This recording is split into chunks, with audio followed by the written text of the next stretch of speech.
Hello everyone, myself Ritika Sharma and welcome back to my channel NCERT Mathematics।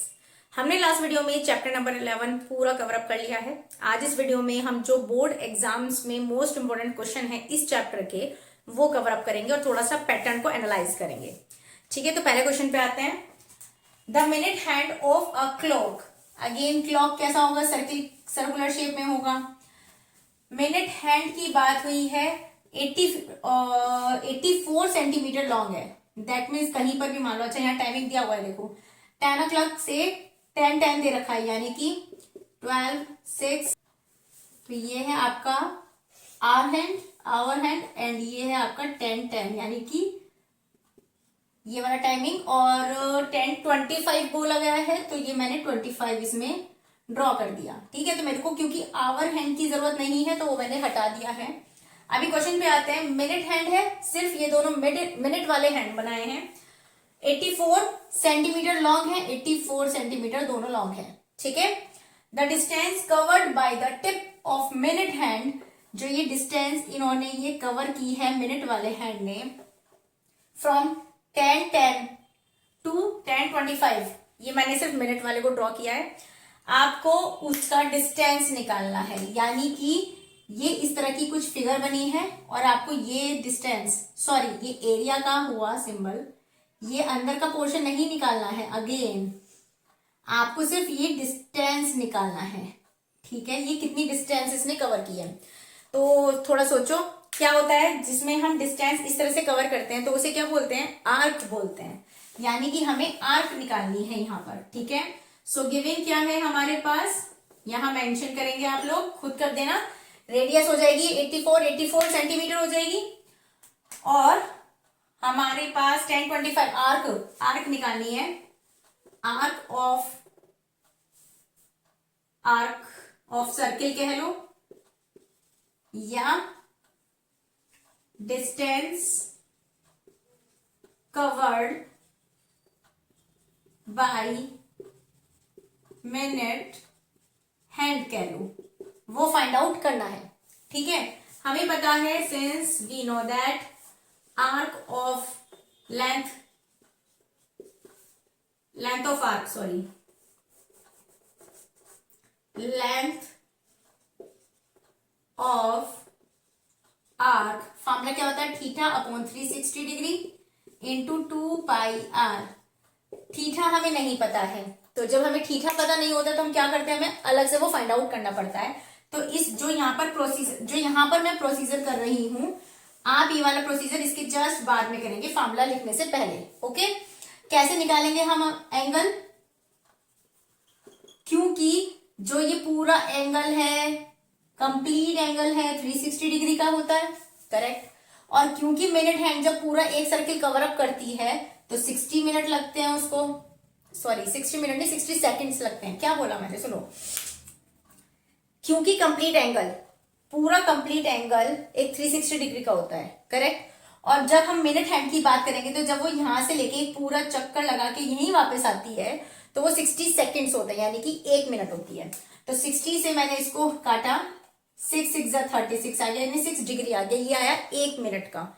मुझे एक बात बताओ, 10 से लेके यहां तक कितनी, यहाँ बीच में 4 भी होगा, तो 10 यानी 2 से लेकर यहाँ 5 तक आने में इसने कितनी मिनट लगाई है? सोचो, 5 बटिए 5 बटिए 5 बटिए, तो दैट मीन्स 15 मिनट हुई।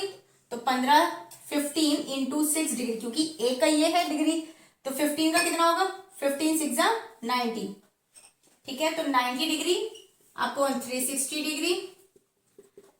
पाई की वैल्यू उसने मेंशन नहीं की है तो हम 22/7 रखेंगे। आर जो है 84 है।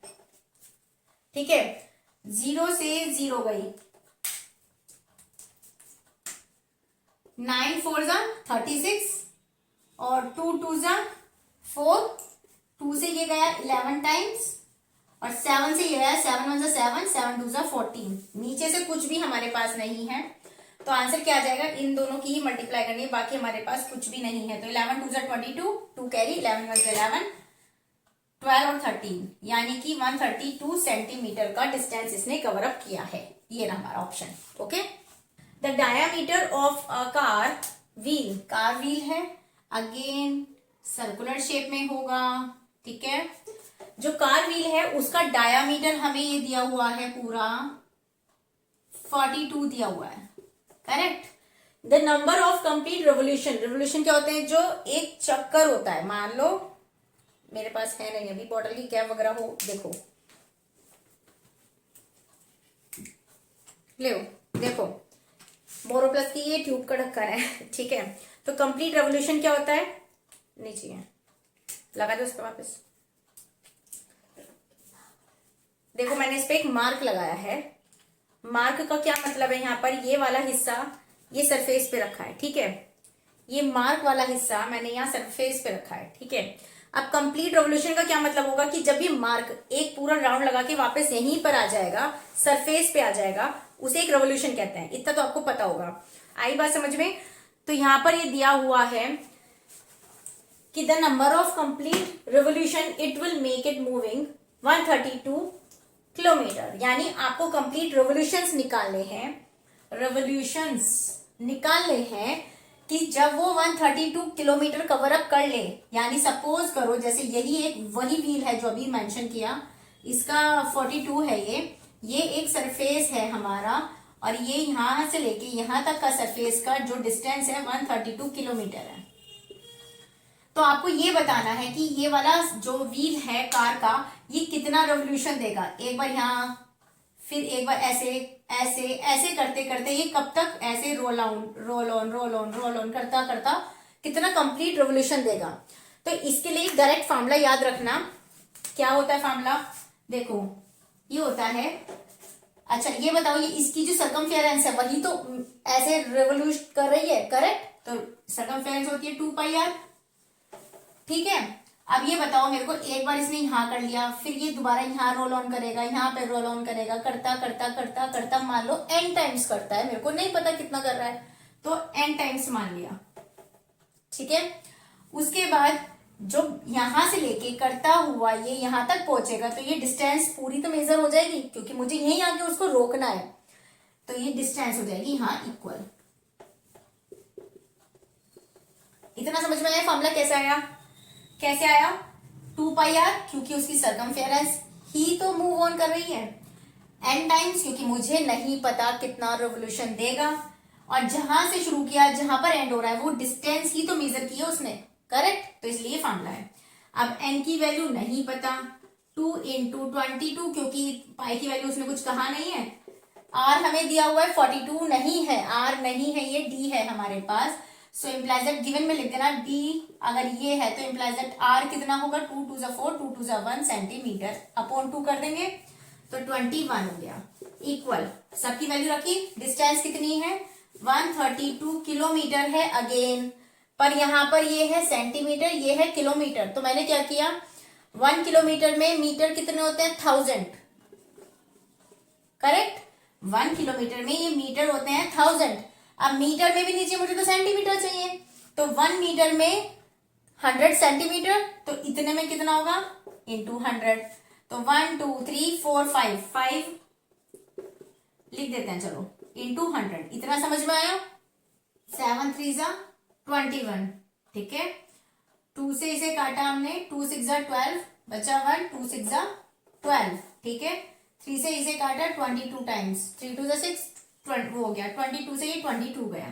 So implies that n equal क्या आया, सारी डिजिट्स खत्म है, सिर्फ ये बची हैं, तो 10 की पावर इसे 5 लिखा जा सकता है, क्योंकि 3 zeros और यहाँ पर 2 zeros हैं, यही आपका 10⁵ आंसर है। Okay, a piece of wire 22 centimeter long is bent into the form of an arc is a circle subtended an angle of 60 degree at its center। मतलब पीस ऑफ वायर, मान लो हमने ऐसा सा भी फिर एक्सरसाइज में कर रखा है, इंपॉर्टेंट क्वेश्चन है। पीस ऑफ वायर है जिसकी लेंथ 22 सेंटीमीटर ही दी हुई है। करेक्ट, इसको बेंट किया गया है इन the form of an arc, यानी इसको ऐसे बेंट किया हुआ है कि ये एक आर्क बनी है। तो एक बात मुझे बताओ, अगर इसकी लेंथ, इस वायर की लेंथ 22 सेंटीमीटर है और इसे मैंने एक आर्क की फॉर्म में बेंट किया है, तो ये 22 सेंटीमीटर ही तो हुई आर्क। इतनी बात समझ में आई।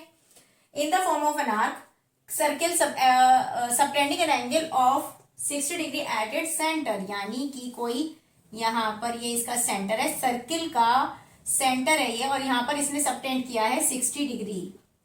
ठीक है, तो आपको रेडियस फाइंड आउट करनी है। ये क्वेश्चन है बहुत इजी, डायरेक्ट फॉर्मूला बेस्ड है, बट घुमा के दिया गया है, तो आपको बस इसका ये कॉन्सेप्ट समझना है कि इसने बोला क्या है।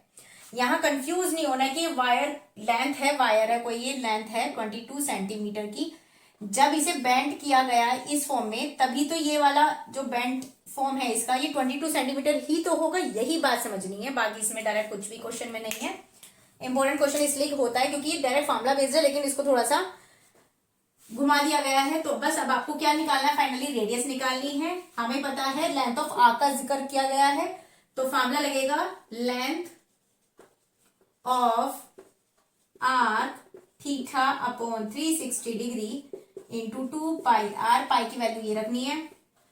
थीटा क्या है यहाँ पर 60 degree, 360 degree 2 into 22 upon 7। R find out करना है।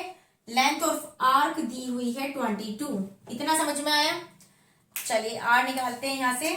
0 से 0 गई, 6 6 जा 36, 2 3 जा 6, 22 से 22 गया।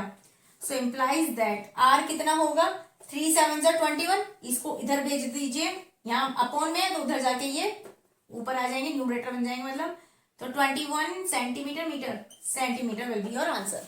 Okay, the perimeter of a circle, कोई सर्किल है जिसका perimeter is half to that of a square then the ratio of area. और ये फाइंड आउट करना है, यानी कि पहले हमें चीज गिवन क्या है हमारे पास भाई, गिवन हमें दी हुई है perimeter of circle is half to that of a square. यानी कि पेरीमीटर ऑफ सर्किल क्या है, सर्किल का पेरीमीटर क्या होता है, पहले लिख देते हैं। Perimeter of circle is half of that of a square, यानी कि perimeter of square, perimeter of square. ठीक है, फिर फाइंड आउट हमें करना है area of circle ratio area of square. इसको बाद में करते हैं, पहले यहां से देखते हैं निकलता क्या है। पेरीमीटर ऑफ सर्किल क्या होता है, 2 पाई आर इक्वल होगा half of perimeter of square क्या होता है, क्योंकि हमें पता है स्क्वायर का चारों एजेस बराबर होती हैं, स्क्वायर की ऑल साइड्स इक्वल होती हैं। तो इसे मान लो ए मान लू, तो ये भी ए बी, ये भी ए हो जाएगा। तो यहाँ पर ए ही मान लू, तो पेरीमीटर क्या हो जाएगा इसका 4 इंटू ए, 4 इंटू साइड्स। ठीक है, यहां से पाई पाई पाई की वैल्यू रखो भाई, 2 इंटू 22 अपॉन 7 इंटू आर नहीं पता, हाफ ऑफ 2 2 जा 4 हो गया, तो यहाँ पे बचा 2a। ठीक है, और कुछ कट रहा है यहाँ, और तो कुछ नहीं कट रहा है कट रहा है, 2 से 2 गया। ठीक है, सो इम्प्लाई दैट आर इक्वल आगे इसको ऊपर भेज दो, 7a अपॉन 22 आ गया यहाँ पर। इतना ही आया है अभी फिलहाल। फाइंड आउट करना है हमें ratio of area of circle, यानी फाइंड करना है area of circle ratio area of square, area of square. ठीक है, एरिया ऑफ सर्किल क्या होता है हमारे पास, pi r square, pi r square. एक काम करो, सुनो मेरी बात, क्योंकि नीचे पाई है, यहां पाई आएगा नहीं, तो यहां भी पाई की वैल्यू मत रखो। ठीक है, यहां पर बचा आपके पास पाई का पाई रहने दो, तो यहां पर आ जाएगा एक आर की वैल्यू आ जाएगी ए अपॉन पाई, ए अपॉन पाई आ गई। ठीक है, अभी क्या है हमारे पास सर्किल का एरिया ये है, और इसका एरिया क्या होता है साइड स्क्वायर, यानी साइड इंटू साइड, यानी ए स्क्वायर। करेक्ट। अब जहां पर भी आर की वैल्यू ये है वो ये पुट कर दो, यानी कि अगर मैं यहां पर पाई को ऐसे रहने देते हैं, आर की जगह ए अपॉन पाई है, यानी कि ए अपॉन पाई स्क्वायर है ना, तो स्क्वायर कर दो यहां का, तो ए स्क्वायर और पाई स्क्वायर हो गया। रेशो ए स्क्वायर है, रेशो में जो सेम चीजें होती हैं वो आपस में कैंसिल आउट हो जाती हैं, दैट मीन्स ए स्क्वायर से तो ए स्क्वायर वैसे ही चला जाना है, और पाई से एक वैल्यू चली जाएगी, यानी यहां पर बचा बस 1/पाई रेशो 1 बचा। इसको उधर भेज दें तो 1/पाई बचा। आप देख सकते हैं यहाँ पर पाई की फॉर्म में कुछ भी नहीं है, तो मैंने क्या करा, यहाँ पर 1/पाई की वैल्यू रख दी 22/7। 7 को इधर भेजेंगे तो आ जाएगा 7/22, यानी ये वाला answer. Okay, area of a circle निकालना है हमें। कोई सर्किल है, इसका एरिया हमें फाइंड आउट करना है। दैट कैन बी इंस्क्राइब्ड, यानी कि ये सर्किल किसी के अंदर इंस्क्राइब किया गया है इन अ स्क्वायर ऑफ 6 सेंटीमीटर, यानी कि किसी स्क्वायर के अंदर ये इंस्क्राइब्ड किया गया है। इंस्क्राइब्ड का मतलब हमने एक्सरसाइज में भी डिस्कस किया था। इंस्क्राइब्ड का मतलब होता है ऐसा फिगर, मतलब क्या होता है कि देखो ये सर्किल ना, इसकी हर एज से, हर साइड से, हर आर्म से इसका टच होना चाहिए, ठीक है। तो इंस्क्राइब को कहते हैं ये। फिलहाल आते हैं, स्क्वायर की साइड है 6 6 6 6 है, ठीक है। तो आपको इस एरिया का सर्किल बताना है। एरिया का सर्किल क्या होता है भाई, सर्किल का एरिया क्या होता है, पाई आर स्क्वायर। आर चाहिए मेरे पास तो आर नहीं है। तो एक बात तो बताओ, जब ये इतना, इसका जो भी साइड है ये भी तो उतनी ही होगी और ये सेंटर होगा, तो दैट मीन्स डायामीटर हुआ। अगर इसकी साइड 6 है तो डायामीटर भी 6 होगा। मुझे तो रेडियस चाहिए, इजिली रेडियस मिल जाएगी। तो गिवन में क्या लिखेंगे आप, गिवन में लिखेंगे साइड ऑफ ए स्क्वायर कितनी है हमारे पास, side of a square is 6 centimetre, ठीक है। A circle is inscribed in it, so implies that, यहाँ पर ए बी लिख लो, चाहे ए ओ बी, ठीक है। तो implies that A B equal है 6 centimetre diameter, implies that O A या whatever ओ बी कुछ भी लिख लो, ओ ए यानी कि रेडियस, रेडियस क्या हो जाएगी यहाँ पर 6/2 यानी कि 3 सेंटीमीटर। ओके, फाइंड करना है area. So now area of circle pi r square, pi की वैल्यू कुछ स्पेसिफिक नहीं रखनी है, यानी कि 3.14 नहीं बोला है तो हम 22/7 रखेंगे। 3 × 3 हो जाएगा, स्क्वायर की वजह से डबल लिख दिया। बस अब इसकी मल्टीप्लिकेशन करनी है, यानी 3 3 9, 9 2 18 और 1 9 2 18 और 1 19/7। डिवाइड करिए इसे,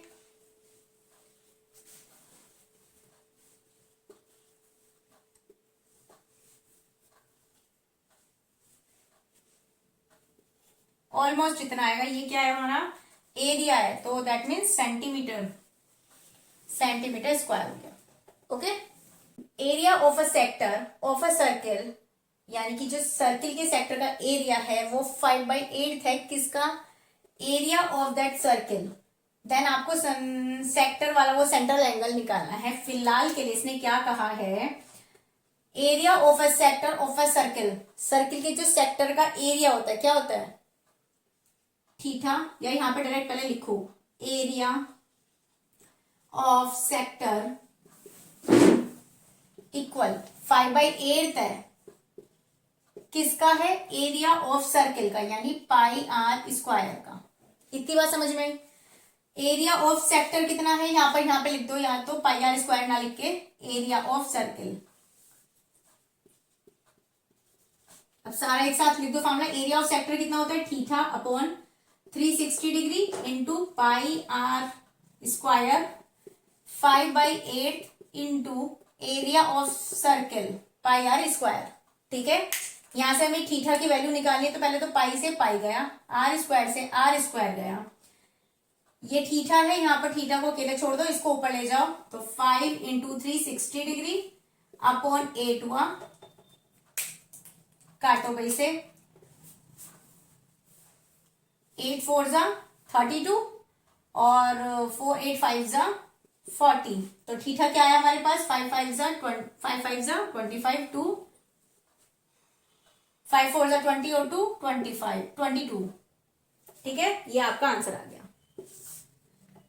क्वेश्चंस इजी हैं, बस थोड़े से जो घुमा के दिए हुए हैं वो चीज आपको समझनी है। The code of a circle of radius r/10, यहाँ पर क्या दिया है, कोड ऑफ अ सर्कल दी है, रेडियस आर दी है, सबटेंडर राइट एंगल हमें यानी कि थीटा दिया हुआ है, and at the centre okay the area of corresponding segment of the circle, यानी कि हमारे पास कोई कोड है और उसके बाद हमसे क्या पूछा है, कोड है और रेडियस आर है, ये आर है, राइट एंगल बना हुआ है, ये 90 डिग्री है, और आपसे कॉरेस्पॉन्डिंग सेगमेंट यानी कि ये वाला पोर्शन पूछा गया है, इसका एरिया निकाल दो। तो हमें पता है डायरेक्ट फॉर्मूला तो होता नहीं भाई इसका, तो हमने क्या किया, आ जाओ करते हैं इसे, क्या करेंगे, सब कुछ जो गिवन है वो आप लिख सकते हैं खुद अपने आप, मैं डायरेक्ट सॉल्यूशन स्टार्ट कर रही हूं। So area of segment equal होगा area of sector minus area of triangle, पूरा लिखना आप लोग, तो यहां से implies that area of sector क्या होता है भाई, theta upon 360 into pi r square, value put करो, थीटा कितना है 90 डिग्री अपॉन 360 डिग्री, पाई की वैल्यू क्योंकि देखो ऑप्शंस में पाई है, और अगर बाई चांस ऑप्शन ना हो तो आप पाई की वैल्यू यहां रख देना, ठीक है। आर क्या है हमारे पास, आर ही है तो आर स्क्वायर ही रहेगा, ठीक है। तो यहां से क्या है आपके पास, 0 से 0 गया, 9 4 जा 36, तो यहाँ पे आया पाई आर स्क्वायर अपॉन 4 आ गया एरिया ऑफ सेक्टर। अभी निकालते हैं area of triangle. Area of triangle के लिए देखो यहाँ पर 60 डिग्री तो है नहीं, 90 डिग्री है, करेक्ट। और जब 90 डिग्री होता है, 60 होता तो इक्विलेटरल ट्राइंगल था तो इजी हो जाता, √3/4 और कर देते काम। पर यहाँ पर हमारे पास कोड की लेंथ भी नहीं है, जो परपेंडिकुलर ड्रॉ करती हूँ उसकी भी लेंथ नहीं है, तो हमें किसकी हेल्प लेनी पड़ेगी, ट्रिग्नोमेट्री की। ऐसा क्वेश्चन एक्सरसाइज में हमने कर रखा है। अगर ये 90 है पूरा तो ये वाला 45 हो जाएगा, यहाँ पे ये 90 होगा, तो इस वाले ट्राइंगल में अगर हम एंट्री लगाते हैं, और मैंने आपको तब भी बताया था एक्सरसाइज में, क्योंकि यहाँ पर ये ट्राइंगल है इस तरह का, ठीक है, तो नाम रख लो ओ ए और ये बी है अगेन, तो ओ ए बी, इसके अकॉर्डिंग ये 90 है और ये वाला 45 है, करेक्ट। पर मुझे इसे इस तरीके से टर्न ओवर करना है जिससे मुझे इजी पड़े इसका बेस पहचानने के लिए, तो ये वाला पॉइंट तो बी ही रहेगा, क्योंकि मैंने इसे ऐसे किया है तो ये ओ नीचे आ गया और ए ऊपर पहुंच गया। अब ओ वाला एंगल है 45 और हमें पता है कि जब हमारे 90 डिग्री होता है उसके ठीक सामने तो हाइपोटेन्यूज होता है, ठीक है। और जिस साइड पर 90 डिग्री और थीटा होता है या एंगल होता है, दोनों जिस भी साइड पर होंगे वो हमेशा बेस होता है, और ये बची आपकी हाइट या परपेंडिकुलर, ठीक है। अच्छा एक बात तो देखो, ओ ए कितना है, यहाँ पर आर है, तो यहाँ पर ये हाइपोटेन्यूज हमारा आर हो गया। तो अब इसमें साइन थीटा कोस थीटा लगा लो। क्यों लगाना है, क्योंकि मुझे ट्राइंगल का एरिया चाहिए, ये वाला ट्राइंगल का एरिया, ठीक है। तो मुझे जब साइड्स पता होंगी तभी तो half into base into height apply कर पाएंगे। तो आ जाओ in triangle this one, in triangle A B O या ओ बी ए वटएवर, ठीक है। आ जाओ साइन 45 लगा दिया, कोस 45 लगा दिया। साइन याद करो क्या बताया था, साइन के लिए बताया था परपेंडिकुलर अपॉन हाइपोटेन्यूज, और कोस के लिए बताया था, लिख दो यहाँ पे परपेंडिकुलर अपॉन हाइपोटेन्यूज, और कोस का था बेस अपॉन हाइपोटेन्यूज। साइन और कोस में अपॉन में दोनों में हाइपोटेन्यूज ही आता है। लगाइए इसमें, साइन 45 क्या होता है 1/√2, परपेंडिकुलर यानी कि हाइट, बात बराबर है, नहीं पता ए बी है, हाइपोटेन्यूज यहाँ पर आर है, ठीक है। सो हमें किसकी वैल्यू चाहिए, ए बी की, तो ए बी की वैल्यू हो गई r/√2, और कोस 45 भी 1/√2 ही होता है। बेस यहाँ पर है ओ बी अपॉन हाइपोटेन्यूज है आर, सो हमें चाहिए ओ बी, इसको ओ बी पर ऊपर भेज दो, r/√2, ठीक है।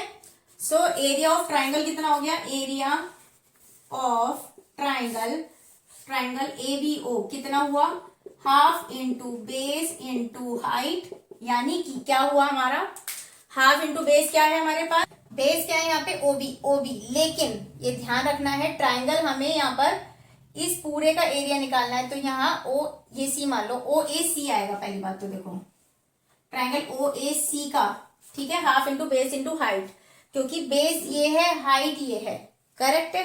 तो एक बात मुझे बताओ, जो ए सी है, ए बी का ट्वाइस होगा या नहीं होगा? हमने इतनी तो ए बी निकाली है, ए बी कितनी है हमारे पास, ये। तो ए बी की जो पूरी डबल कर दूं अगर मैं, यानी कि यहां से डबल कर दूं, तो ए सी आ जाएगा, ए सी ही तो बेस है मेरा, तो यहां से ये आ जाएगा आर इंटू 2/√2, और हाइट कितनी है मेरे पास, ओ बी, यानी कि r/√2। इतनी बात समझ में आई? काटिए इसे, ये 2 से 2 गया, क्या बचा यहाँ पर, r²/2 बचा, क्योंकि √2 की मल्टीप्लाई करोगे तो 2 आएगा। अभी क्या करना है हमें फाइंड आउट करना है एरिया ऑफ सेगमेंट, इक्वल होगा एरिया ऑफ सेक्टर, जो कि था ये πr²/4, माइनस का साइन ये रहा। एरिया ऑफ ट्राइंगल अभी अभी आया हमारे पास r²/2। अब इसमें से कुछ कॉमन लेकर देखो, सब में r² बाहर है, चाहे r है चाहे r² बाहर है, तो बाहर ले लेते हैं इसे। पाई के अकेला ये बेचारा, तो r² बाहर लिया, और क्या कॉमन है यहाँ पर, 2 भी कॉमन है, तो निकाल दो इसे 2 को बाहर। क्या बचा अंदर, π/2 बचा, क्योंकि यहां से 4 है ना, तो 2 बाहर बचा, माइनस r²/2 पूरा बाहर है, तो ये आ गया, इस ये हो जाएगा इसका। Okay, sides of a triangular field, कोई ट्राइंगुलर फील्ड है, ट्राइंगल शेप है कोई, ये 15, 16, 17 इसकी हाइट दी हुई है, मतलब लेंथ दी हुई है, साइड्स दी हुई है, व्हाटएवर, विथ 3 कॉर्नर्स। यहाँ पर ये इसके 3 कॉर्नर्स हैं, जहां पर टाइड है, टाइड है एक काव, बुफेलो और हॉर्स, यानी यहाँ पर काव है, ये यहाँ पर काव है, यहाँ पर ये बफेलो है, और यहाँ पर ये हॉर्स है। Are tied separately with ropes of length 7, यानी कि यहां से ये लेंथ ऑफ 7 से ये कनेक्टेड है। ये कोई यहाँ पर काव है, ये 7 सेंटीमीटर की रोप है जिसकी, यहाँ पर बफेलो है, और यहाँ पर ये 7 सेंटीमीटर का कुछ हॉर्स है, ठीक है। अब आपसे बोला गया है 7 सेंटीमीटर है, each to graze in the field, मतलब ये इतनी रोप है इनके पास 7 सेंटीमीटर की, ये आपस में इतना एरिया और इतना एरिया ग्रेज कर सकते हैं। Okay, find the area of field which can not be grazed by 3 animals. तो ये बताना है आपको कि उस पोर्शन का एरिया, उस फील्ड का एरिया निकालना है जहां पर ये तीनों एनिमल्स ग्रेज नहीं कर सकते। दैट मीन्स यही तो है पूरा, है ना, यानी इतना पोर्शन का एरिया निकालना है, ठीक है। फिलहाल हमें सबसे पहले क्या निकालना है, इसका एरिया निकालना है, ठीक है। और निकालेंगे कैसे इतने पोर्शन का एरिया, अगर मैं पूरे ट्राइंगल का एरिया निकाल दूं और उसके बाद इस सेक्टर का एरिया का थ्राइस कर दूं, थ्राइस क्यों, क्योंकि तीनों का पोर्शन सेम है, और ट्राइंगल के एरिया में से वो थ्राइस करके सेक्टर का एरिया माइनस कर दे, तो ये बीच का पोर्शन का एरिया ही तो बचना है। तो सबसे पहले क्योंकि ट्राइंगल है तो ट्राइंगल का एरिया निकालते हैं। तो एरिया ऑफ ट्राइंगल कितना होता है ट्राइंगल का एरिया, क्योंकि यहाँ हाफ बेस इंटू हाइट करके कोई फायदा नहीं है, बेस कैसे निकालूंगी, ठीक है ना, क्योंकि अगर बेस भी जाए यहाँ परपेंडिकुलर ड्रॉ करती हूँ तो सेगमेंट वो हाफ तो होगा नहीं, है ना, बाइसेक्ट कर नहीं रही है, तो फिर हाफ बेस इंटू हाइट वाला नहीं लगेगा, यहाँ हीरोन फॉर्मूला लगेगा, यानी कि √s into s minus a s minus b s minus c। तो क्या होता है यहाँ पर s क्या होता है, implies that a plus b plus c upon 2, तीनों की क्या है 15, 16, 17 अपॉन 2, यानी 6 और 5 11, 11 और 7 18, 3 और 1 4, 2 2 2 जा 4, 2 4 जा 8 आ गया हमारे पास s। So implies that area of triangle क्या होगा हमारे पास, s आ गया 24 इंटू 24 माइनस फर्स्ट साइड है यानी कि 5 और 4 9, 24 माइनस b यानी कि 4 और 4 8, c 24 माइनस 17 यानी 3 और 4 7, इतना आया। करो इसे, या तो इनकी सबकी मल्टीप्लाई करके प्राइम फैक्टराइजेशन कर लो, नहीं तो देखो इसे मैं लिख सकती हूँ 24 को 8 3 जा 9 को चाहे 9 ही रहने दो क्योंकि 9 का रूट 3 होता है, बाकी चलो लिख दिया। 8 को 8 ही रहने दो, 7 को 7 रहने दो। यहां से 3 का एक पेयर बना और 8 का एक पेयर बना, बाहर निकालो उस 8 को, उस 3 को, अंडर रूट में बचा 3 इंटू 7 यानी कि 21, यानी 8 3 जा 24 अंडर रूट 21 सेंटीमीटर स्क्वायर इसका एरिया आ गया। फाइन। अब हमें निकालना है सेक्टर का एरिया। सेक्टर का एरिया कैसे निकलेगा? Now area of sector equal क्या होगा भाई? इतने का एरिया प्लस इतने का एरिया प्लस इतने का एरिया।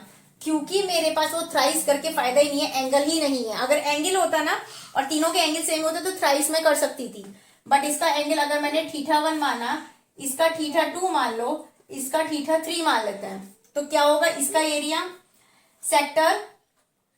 करो भाई इसको, यानी कि θ1 upon 360 degree into pi r square plus θ2 upon 360 into pi r square into θ3 plus 360 degree into pi r square. यहां से एक काम करो, थीटा जितना पोर्शन कॉमन है सब बाहर निकालो। पाई को बाहर निकाला, पाई की वैल्यू क्या होती है 22, यहाँ कुछ कहा नहीं है तो 22 अपॉन 7 लिख लेते हैं। चलो 22 अपॉन 7 हो गई। आर स्क्वायर 7 है, 7 का होता है 7 इंटू 7 ही रखा अभी। और क्या बाहर निकल रहा है? 360 बाहर निकल रहा है। अंदर बचा θ1 θ2 θ3 बचा। ठीक है, 7 से 7 गया और क्या कटेगा? 2 से काटा, 2 1 जा 1 और ये हो जाएगा 2 1 जा 2 8 जा 16 और 0। और कुछ जा रहा है? नहीं जा रहा है। ठीक है, ये पास 180। और मुझे एक बात बताओ, θ1 प्लस θ2 प्लस θ3, यानी कि भले मुझे θ1 नहीं पता, θ2 नहीं पता, θ3 भी नहीं पता, लेकिन एक चीज पता है कि तीनों एंगल का सम ट्राइंगल के क्या होता है? 180 डिग्री। यहां लिख देना, सिंस एंगल सम प्रॉपर्टी क्या कहलाती है? Angle sum property. ठीक है, ये गया 77 बचा, सेंटीमीटर स्क्वायर बचा। अब क्योंकि उसने पूछा है कैन नॉट बी ग्रेस्ड, तो यहां पे लिख दो आप एरिया, पूरा लिख दो, area of field which can not be grazed by this. ये हो जाएगा, पूरे ट्रायंगल का एरिया था 24 अंडर रूट 21 माइनस हो जाएगा 77। इससे ज्यादा सॉल्व नहीं होगा, सेंटीमीटर स्क्वायर लिख देना बस, ये आंसर है। तो इतना ही रखते हैं इन क्वेश्चन इस वीडियो में। प्रैक्टिस अच्छे से करिए, बोर्ड एग्जाम में कुछ भी क्वेश्चन कैसे भी आ सकता है, घुमा के भी आ सकता है, डायरेक्ट तो बहुत ही कम आता है अक्सर। तो ध्यान रखिएगा और प्रैक्टिस करते रहिए। मिलेंगे नेक्स्ट वीडियो में नेक्स्ट चैप्टर के साथ में। तब और वीडियो अच्छी लगे तो लाइक शेयर सब्सक्राइब नहीं भूलना है, कर देना। तब तक के लिए बाय।